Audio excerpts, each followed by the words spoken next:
Ladies and gentlemen, welcome to the homemade broadcast live stream slash podcast slash radio program. It's episode 466. If you're joining us on the live stream on YouTube, thank you, willsyoutube.com. You can watch us on Wednesday afternoons, evenings, in between. We're a little early today. It's 4:47 we started today, but anywhere between 4:30 and, I don't know, 11:59 p.m. is when we tend to do these. Let me get rid of this music here, and let me get my friend Anna Hummel into the screen here. There she is. Hi, Anna. Hello. How are you? I'm good. I'm like in 2020. Last week we were talking about how we're trying to get into it. I am in 2023 now. Left 2022 behind. It's good to be here. How are you? Recovering, but it was a fantastic weekend. I don't know how much I talked about it last week, but we had our premiere Bubba Army royalty party weekend. It was 3 days in a row, Thursday, Friday, Saturday, of just nonstop debauchery. So by Saturday night, I mean, I was toast. I was really just running on adrenaline and cortisol and all the other hormones that make you freak out. So it was crazy. Like, I woke up every day last week with just like a nervous bug, like a nervous energy that just kept me going the whole time. Because I wasn't sleeping all that much, and we were doing a lot of energy intensive stuff, like just meeting so many people and hugging and talking and being engaged, and then work in the morning, and then prepping and moving stuff. It was just absolutely bananas. But it was, I almost said the F word. It was friggin' awesome. Like, it was so much fun. And when, the adrenaline and the Adderall wore off, I was donezo. So it took kind of like 2 days to just chill. But yesterday I was back in action. So let's go. Good. And last time we spoke, there was you were going to get a handy capable. What are we calling people with physical disabilities now? What's the proper nomenclature? It changes a lot. Oh, differently abled. Differently abled. Okay, he has severe. Is it like what disease does this man have? Cerebral palsy. Cerebral palsy. Okay, so that's one that affects his body, but not his mind. I feel like it kind of affects his mind, but yeah, it's a body thing. Okay. Are you sure? I mean, he could have cerebral palsy and just be stupid too, like just like a dumb guy, but also happen to have this disease. But it doesn't typically affect. I feel like, the brain is part of the body, sort of a deal. So yes, it affects the body more than the mind, but I feel like there's got to be some overlap, if you know what I'm saying. Okay. So. All right. Well, I mean, it was my understanding that this was more of a physical deformity and that the brain and mind was mostly left intact. Yeah. You would kind of just be like a normal person inside, but you'd probably sound weird. And obviously your body doesn't work too well. It's a terrible affliction, terrible disease. And your employer, your radio show did something really nice for him where they and you all got him laid. It was a threesome. That's right. Apologies to the Radio St. Pete audience who are listening to this. That's probably a little shocking to hear. If you're listening on YouTube or podcast, you're probably like, go on. And we will. Either way, it was a threesome, and I believe it was a devil's threesome, if I'm not mistaken. It was going to be a foursome. It was going to be a full-blown orgy, but I think the guy that was going to get involved decided to just, hey, this is somebody else's moment. I'm just gonna hold back. I think that the discrepancy between the equipment would have been alarming to everyone, the viewers, because it was taped and I saw it, to the disabled man. It was an African American man who allowed his wife to partake. So what I've heard about him is, kind of the stereotype that we're all familiar with. So I've seen the disabled man's equipment, and right. So, Boom.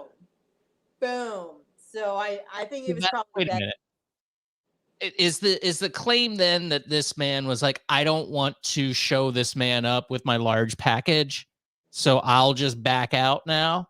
There was That's no what he was claim. saying? He just didn't get involved. So I'm speculating that he was probably just like, you know what? My wife does this sort of stuff all the time. She has an OnlyFans. We're into kind of the lifestyle. There's really no need for me to get involved. Let this guy have his moment with just all the attention on him. Again, I don't know. We're going to invite this couple on our show in probably about a week or so.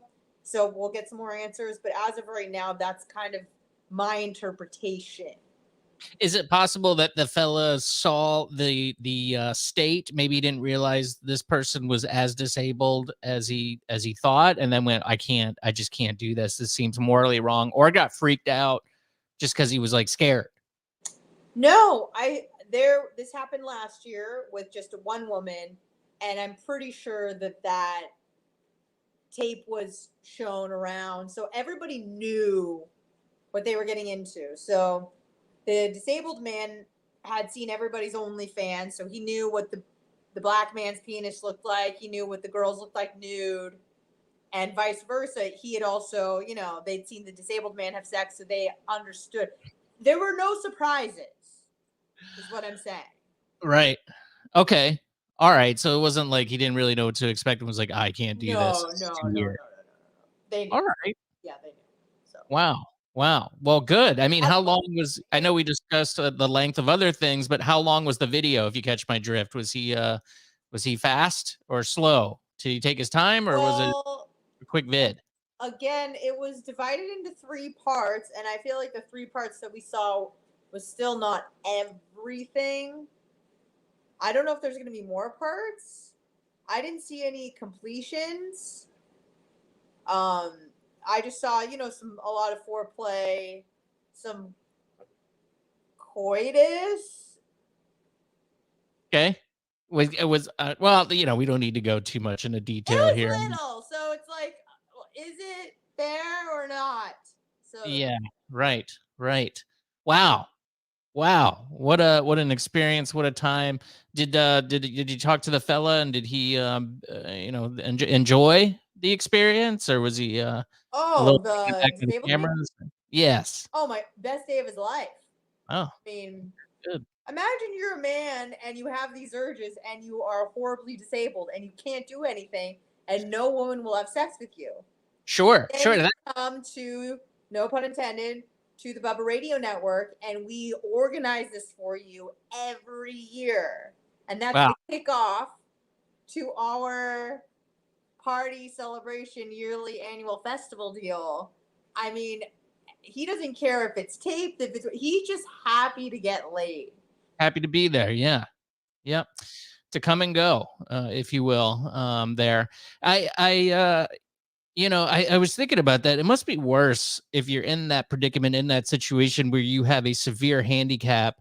Um, like it's probably better, like, if you have that sort of physical handicap, to just have the mind be out of there too. Because if I you're just agree. locked in your own head, and everybody thinks that you're, mentally disabled as well as physically disabled, and you're like, no, I'm just a guy, I just talk funny. And then you have these urges, these, like a normal person would, that would be really, really tough. That'd be a hell of a cross to bear. What do you think is the this is an odd question. What do you think is like the not the worst IQ to have, but do you think that there is a sweet spot where when you're so smart, when the IQ is so high, you're obviously not obviously, but it seems to be deficient in other areas. And of course, I'm thinking about Michio Kaku and Jim Norton. But Yeah, right. if you're really stupid, that's also kind of a benefit, maybe not to the people around you, but you're so oblivious to things that you're really not inside your head so much because you probably can't experience really complex social dynamics and I don't want to say complex emotions, but sometimes we use deception or manipulation where we think we're getting manipulated. And that's really a sign of intelligence if you're able to pick up on that. And that can cause a lot of anxiety, depression, etc. Do you think that there's a sweet spot where it's maybe it's the worst to be in the middle, right? Because you're not so dumb that you don't know what's going on, and you're not so smart that you're also kind of oblivious to everything around you, and you're just like thinking in formulas and whatnot. Do you think that to be in the middle is kind of a blessing and a curse, where you're very in tune with what's going on, you're not a genius, but your emotional quotient is pretty high compared to your IQ? Well, I think probably if you're dumb, you're probably much happier. Now, you don't want to get into the like clinically dumb range. That would be tough, where you can't hold down a job or something like that. But if you could hold down a basic job and not really have the IQ to be curious about anything, like have a cool like 85. So I just looked it up. The average IQ, according to Healthline in the United States, is 98. So it's right around, and apparently it should be 100, even though that 100 changes. But nevertheless, we'll just say 98. But 70 and below is clinically there's a problem. So do you think like a cool like 88, 85 ish might be the sweet spot? Because like you said, maybe you're just kind of, you go along with the crowd, you're not really a critical thinker, you're not really worried about what happens after death or geopolitics or anything like that. You're just kind of like, ooh, ice cream, and then you're just happy all the time. Yeah, I think so. Like if you can get a job where you have a trade, like have your own business, and do well for yourself and not really get involved in any sort of politics or have interests of those varieties where you're kind of just like, I have a cool life, I like to have some beers after work, and I have my kids and my wife or whatever, and you kind of just focus on that. That's probably the sweet spot. I would imagine the midwits, with maybe an average to a slightly above, are probably miserable because they're constantly thinking about these things and also aren't really smart enough to comprehend more than 2 or 3 steps ahead. So It's like you're aware of all the problems, but your IQ isn't high enough to problem solve not to the best of your ability. And I know that there's so many other factors, like, were you touched as a kid? Was your dad around? Did you have food to eat? Like, there's so many things that go into concocting a personality type that you can't just like say IQ, obviously. But I was just thinking, if we could isolate that one metric, like what would the best one to have be? And I think it would be to have an IQ somewhat on the lower end. Yeah. And like you said, like enough to be able to like learn and repeat, but not really to innovate. So like you said, if you were an apprentice for some trade, you could be shown that trade and you can do it, but you're not going to be able to come up with anything like new and innovative or anything like that. And I think that those people are probably the happiest if we were to control for intelligence, obviously. Yeah. And I think probably most of our people who are at Davos right now are probably in that midwit range. I don't think there's any geniuses. There's probably some slightly above, the median IQ there, probably most of them. And they're screwing up big time. But they are convinced. That's another thing about those types of people, is that while they don't have the IQ to really come up with any sort of problem solving and think more than a few steps ahead, they think that they do, and they have all the solutions, and they all gather together in Davos and discuss how the rest of us are going to live our lives in the very near future. I would be very curious to know what the IQ distribution of those people attending that conference is. Why are you so like focused in on the World Economic Forum versus like any other governing organization or body? Like, well, just because it's happening this week. Oh, okay. But probably a lot of the Congress people that we have, the any sort of politicians and mayors, they're all in that range where they feel like, I got it all figured out. I know how to fix these things. And I think the people on the lower end probably go, I don't care about this. Not interested. And then the super high IQ people are like, I can't talk to you because I'm too smart and I'm weird.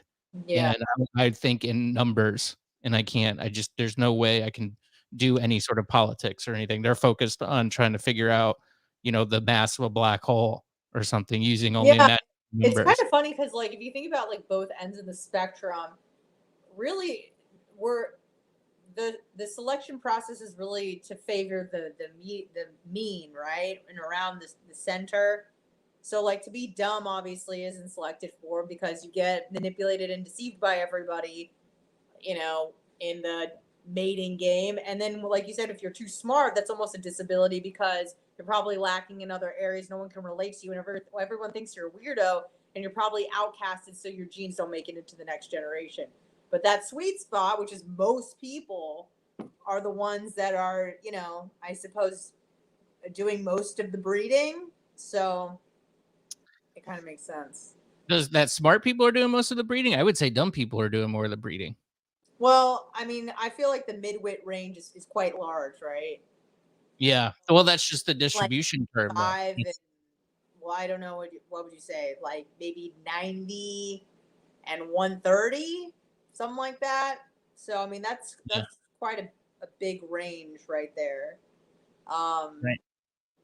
but yeah. Do dumb people do most of the breeding? I know that was like a big thing in, like, what was that movie, Idiocracy or something like that. Mm-hmm. I don't think it's dumb people necessarily. I think it's poor people. Well, I think that could just be an average game too, based on what the world average income is, based off some of these, other countries combined with the United States. Most people are poor. I mean, most of the wealth is held by, a big chunk, 40% or something crazy is held by, the world's billionaires of the wealth. And then the rest of the whatever half or whatever that number is, I looked it up once, I can't remember, is kind of spread beyond. So yeah, I mean, it's mostly poor people in the world. So I guess that would make sense. Well, anywho, I'm glad we brought this up about IQ because I saw something today, and I know it's a person that I think that you've been into at one point in your life. I had a brief flirtation with this person, Sam Harris. Sam Harris is a academic. He's a neurologist. He's one of the leading atheists that are in the world right now. He has a book, Waking Up, which I think I got a few chapters in an audiobook in once, kind of explaining how the brain works. Not a stupid man by any means, but he said some of the most insane things on a podcast. Now, he was in trouble a few months ago because he said that he didn't care that if Hunter Biden had child's bodies in a basement, he still would have voted for Joe Biden to get rid of Donald Trump. He has a huge amount of Trump derangement syndrome. And the COVID era and the Trump era has done a number on a lot of people. I'm sure a certain amount of your friends and family that have gone crazy during that time. And in either way, too, you get put in a box where you chastise one side, and when we get put into this like it's a binary. But I mean, there's crazy people. I know some people that are gone nuts on the right hand side of the spectrum, and many on the left hand side of the spectrum. Um, but it's broken a lot of people's brains, that era. And he is of no exception. Obviously saying that he would be okay with, well, maybe not okay, but would still vote for Joe Biden if Hunter had children's bodies in his basement. That's a bizarre thing to kind of theorize. And he had some other bizarre thoughts. He was on a podcast talking about COVID. And during this podcast, he said that, well, if only I was right about COVID, then I would have been right.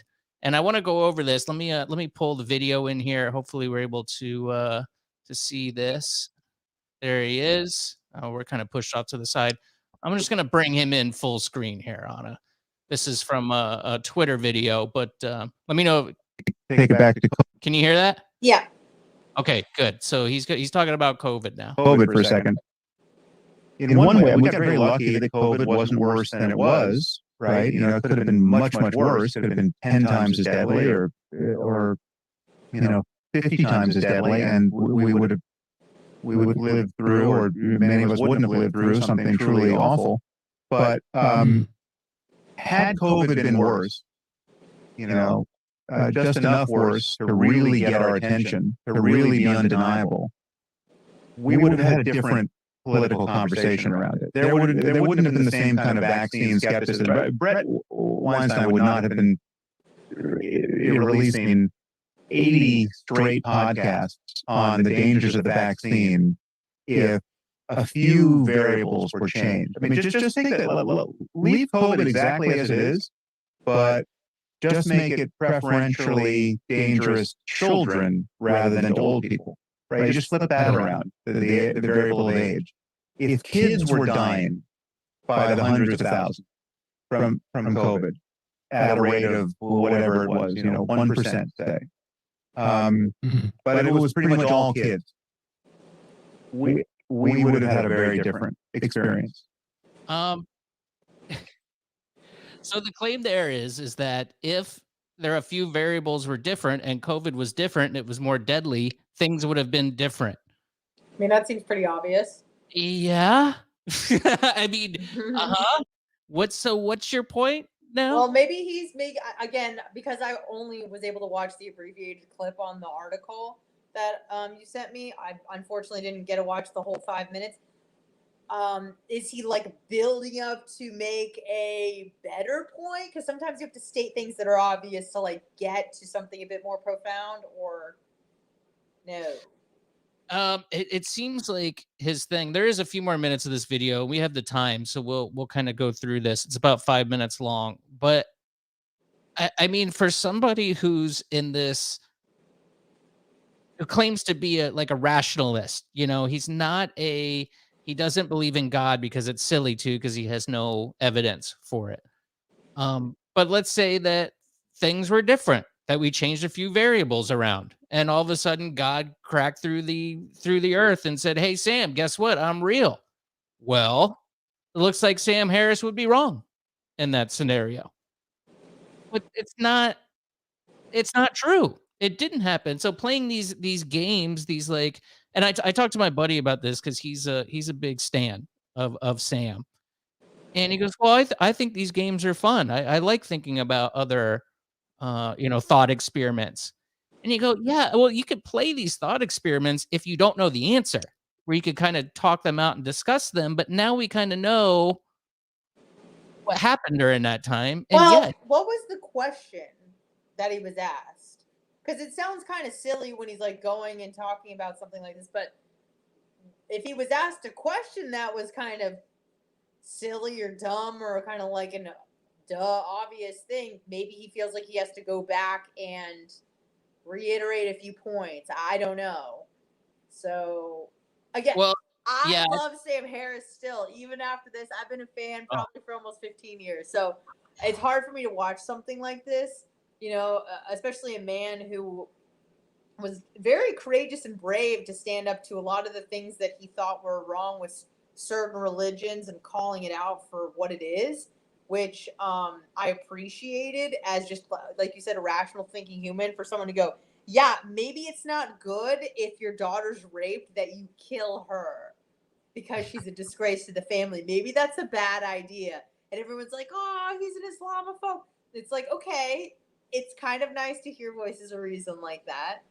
This is also a man who gave Charles Murray a platform after he'd been completely abandoned by the academic community for almost 3 decades. I don't know if you're familiar with the bell curve and why it was so controversial, but like Sam had him on his podcast and they talked, went through it. And obviously it's way less inflammatory when you hear the man talking about just, hey, we weren't making any assumptions. We were just showing you the data, sort of a deal. And Sam was brave enough again to have him on. So, and that was probably a year or two ago. It wasn't that long ago. So the fact that it seems like COVID and the woke mob has rotted his brain is really disheartening. So Yeah, and you know, like you don't have to throw out the rest of his observation. I mean, he could be right on some things, but he's just so wrong lately, especially with certain things that have been picked out that people find online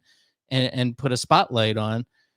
I mean, the Trump derangement syndrome that he has is just bizarre, being that he's a smart, because a lot of people are calling him out, the you know the binary thinkers on the other side are going, what a moron this guy is. And it's like, he's not a moron, he's a very smart man. That's what's so strange about these comments that he's making of, if only I were right, I Well, would have been right. Can we see a little more of the clip? Yes, we can. Let me put it back here. He does cuss in it, so I wanted to get that part out. I skipped a few seconds ahead here because he said the F word. Okay. For vaccine skepticism, right? And everyone would have recognized that this is not my body, my choice. This is, you're not going to kill my kids with your ignorance, right? And you change one other variable. What if the vaccines actually really did block transmission much better than they in fact did, right? Okay, so that's a big admission too, which is, Yeah. you know, for his variable thing, you know, if they worked, then I would have been right. Okay, Well, but it appears that they didn't work as good as everybody said that they did. I think that I really need to see the question that was asked, because I feel like he might just be stating something obvious and we're like, I can't believe he said. It's like, well, let me see the whole thing. Maybe the other guy was saying something stupid and he wanted to reiterate something. Like maybe the other guy was throwing some what ifs. And then Sam's like, okay, well, what if this? Sort of a deal. So I don't know. Again, Yeah, I love Sam Harris, as you could tell. I can't, like, I need to see everything to make sure I make the right call on Sam Harris, because I have an emotional investment into this man. I got you. And frankly, this is a better defense than the one that I had earlier with my buddy, who's also a big fan. You know, his thing was, oh, I think these are fun, these little thought experiments, which again, like, yeah, they can be, you can do hypotheticals, but you can't do hypotheticals when we know the answers we know what some of these facts are from some of this, you know, what we've been living through over the past few years. So I don't know. It sounds to me, just by the tone, and you could be right, that maybe he's just throwing out, maybe he got asked a dumb question, but it sounds like he's defending his worldview and kind of doubling down over some of this stuff. But let's round out the clip here. Let's watch the rest. I'll probably have to pause. We're only a minute 45 in to see what other stupid stuff he says. And then there was a moment where it was only rational to expect them to block transmission. Turns out they don't do it nearly as much as we would hope at this point. They just shorten the window by which, during which transmission is possible. If they're even doing that now, I don't know. But let's say the vaccines really did block transmission, but then nothing else was, all of the other mishigas about how, untested they are and how dangerous they might be, and the spike protein and blah, blah, blah. Leave all that in place. Just give me a little more transmission blockage and give me kids being preferentially killed or injured by this disease. The obscenity of much of what was said, much of what was said about COVID at the time at which it was said, the conspiracy thinking and the platforming of people who were obviously unwell and unbalanced professionally and mentally around vaccines and their skepticism, the patience for that would have been non-existent. Okay, I got to pause here again. So his thing again is, if I was right about this, then I would have been right. And some of these crazy people who were fighting this, vaccine, this mandate to get vaccinated, if it would have worked better, then there would have been real anger and justified anger. Will, I swear to God, I'm trying to play Mad Libs right now. Yeah. The other guy asked something along the lines of, what do you think would have had to have been different for more people to be on board with the vaccine?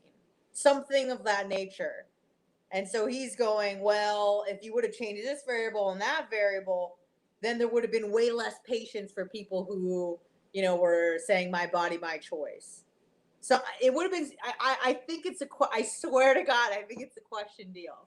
I think the guy asked him, like, what do you think would have had to have been different? So he's going through a thought experiment because he's asked to create one. I don't know, but I feel like what a boring topic, though, because you can play. Still, I mean, some people are horrible interviewers, and they ask dumb questions, but I feel like that's what was asked. I'm trying to play Mad Libs, like what he's giving us the answer. So like, what's the question? Because he still sounds reasonable when he's like, well, it didn't block transmission. Like, he's not saying it did. He's stating facts. Mm-hmm. So I feel like it's a weird question he was asked, but I don't know because I haven't seen it. So it's just such a weird game to play when you have the answer. Like, what would need to be different? Well, everything, and then it's like, okay, but I know. I watch interviews with people, and like, there's one guy who's especially bad. The World of Greatness, the something of greatness. He's like an ex-football player. Do you know who this is? No. Lewis. Okay. He has some of the best guests in the world. Okay. Some of the most, Peter Attia and like Andrew Huberman and like Jay Shetty, like all these huge names, Tony Robbins. The guy can't ask a decent question worth shiz with a Z. Okay. This guy sucks. And he's got one of the most popular podcasts out there. So just letting you know, some people are bad at their job, but are successful. So. Yeah. Okay. And I don't know what podcast this is on. And I agree with you that, it's unfortunate that a lot of times people will react off a very short video and, kind of fill in the blanks, which is what the human brain does when it adds context to things. And you could be right. Guy, Lewis Howes, The School of Greatness. I've never seen that person. He's horrible, and it's massive. So just letting you know. Well, hey, God bless. If you can get it, good for you. Yeah.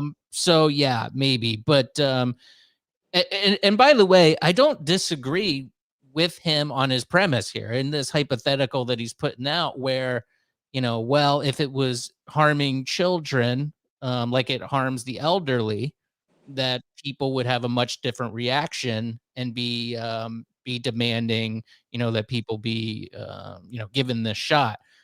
That's probably true. It doesn't mean it's rational either, though. And to me, when he was like, people would have been clamoring for everyone to get the vaccine, I'm like, but that did happen. Yeah, it kind of. Well, at least a significant amount. It didn't happen to a serious degree. Have you forgotten what it was like in January of 2021? Like, yeah, you're an animal if you refuse to get it. Now it's like no one cares anymore. But 2 years ago, that wasn't the case. So he's making it seem like, oh, no one cared if you got the vaccine or not. It's like, no. There was a time when people were very invested in your medical records in regards to COVID. So that seems to be an odd observation. But yeah, I guess maybe he was saying that there would be much more, like way more people would be on board with had it been children, which again, he's probably correct about that, but that doesn't mean it's rational or right. It's just an appeal to emotion that people would have freaked out and just did it. So he's not wrong, but also, I don't know. It's a silly hypothetical. I guess let's round it out and play the rest here. Right. And so in some sense, we got unlucky at how benign this was and how mysterious it could get themed, because you could run the argument, well, did he die from COVID or with COVID? He was 80 years old, right? That was the situation we were in. I'm saying that there are changes in the real world that could have happened and could yet happen that would have been immensely clarifying, right? And there would have been no less. I'm just asking questions routine would have not gotten anyone anywhere worth going, right? And that's I think part of what we're talking about here is, with respect to Trump and with respect to COVID, are just contingent facts of these unique situations, which had they been a little bit different, we wouldn't have fragmented in the same way. right? You dial up the risk of COVID.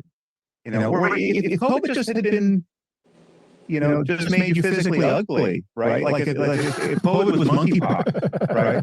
And you had pustules on your face, right? Yeah. Okay, that's different than the hypothetical experience we all had of, is it a cold? Is it a flu? Is it COVID? Who knows? Like we just, I'm not saying I wish for those things, because those are pictures of a worse, worse suffering for people. But had those things been in place, I just don't think we would have witnessed the same kind of shattering of our society around this particular variable. And again, so I pivot back to the possibility that if we could get a more normal Republican candidate who was not not at the center of a personality cult built on misinformation, that there could be a swing back to something more recognizable that doesn't seem like a social emergency. But I grant you that I do feel like we are in the presence of a social emergency. It's just, the question is, could something other than talking about it be the process by which we overcome it? Something other than talking about it. Well, I agree with you that. Well, there you go. That's the whole clip, Anna. After seeing that does that change your mind at all, or are you still thinking the same things? I think I kind of understand. Again, I want to know what question was asked. I think I kind of know what he's saying. And again, I am giving him the benefit of the doubt because I like the guy. But when he was saying, like, unfortunately, it was kind of benign or whatever, I think he means that from like a data point of view. At least I hope that's what he means. Like it would have been more obvious, if a guy died from COVID or died with COVID, or if a person even had COVID because the tests were so unreliable. He's just saying everything was just so up in the air, and there was no clarification, and people that were telling you to wear masks, then were not, then were telling you to wear masks. So there was just so much confusion that I think he was making a comment about the shattering of society. Yeah. So right, I don't know. I still love Sam Harris. I hope he's not a crazy guy, but I'm going to give him the benefit of the doubt. He mentioned the better candidate on the Republican side that wasn't based on misinformation. And, again, there's a lot of information or disinformation from the current regime on these vaccines. And to my knowledge, Trump's been a big fan of the vaccine. Go get your vaccine. He got it and got boosted and all this stuff. So, and he takes credit for it during his Operation Warp Speed so I don't know. Again, it just seems like he's got this Trump derangement syndrome thing going on. But I didn't hear the original question. That would have been good if that was included in that video, but it wasn't.